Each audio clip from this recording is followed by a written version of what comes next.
Alors on peut répondre oui et non, car en publicité, ce qui fait vendre, généralement, c'est la provocation d'une émotion qui fonctionne. Quand le sexe est vulgaire, par exemple, je vais prendre des exemples précis, la campagne Sloggy, où on voyait des stripteaseuses, c'était provoquant, d'ailleurs le CSA l'a supprimé. Si je prends l'autre exemple d'un autre fabricant de lingerie qui est Obad, on voit des femmes nues, on ne voit pas leur visage, mais c'est très esthétique.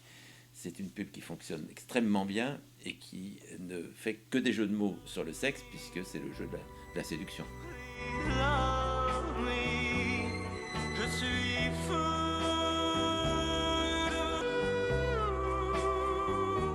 de vous, mais vous moquerez-vous toujours de mon pauvre amour. Avouez-le, vous adorez ça.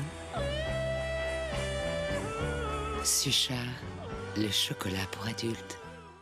Je vais prendre un autre exemple qui est assez amusant pour la marque Oui de sirop. Ils ont utilisé une forme assez agressive sur le sexe, puisqu'à un moment, lors d'une réunion, une femme qui n'arrive pas à se faire entendre des autres participants dit Vous voulez voir une photo de ma chatte?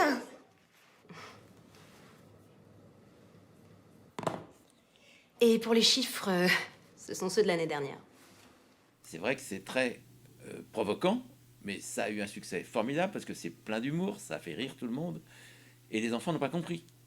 Donc c'est pas grave. Donc c'est subtil et c'est très bien joué.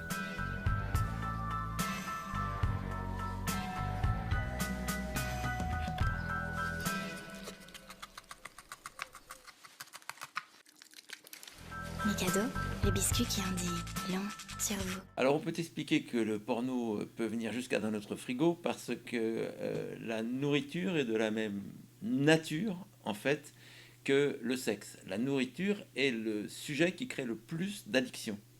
Parce que se nourrir, c'est naturel et ça provoque du plaisir. Et Philippe Michel a prononcé une phrase extraordinaire quand il a parlé du désir, parce que notre métier c'est de créer des désirs.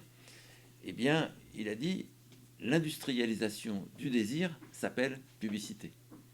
C'est provoquer un désir chez des millions de gens en même temps. I'm sorry, Huma, but you mean sex, right? No, Schweppes. Hey, what did you expect?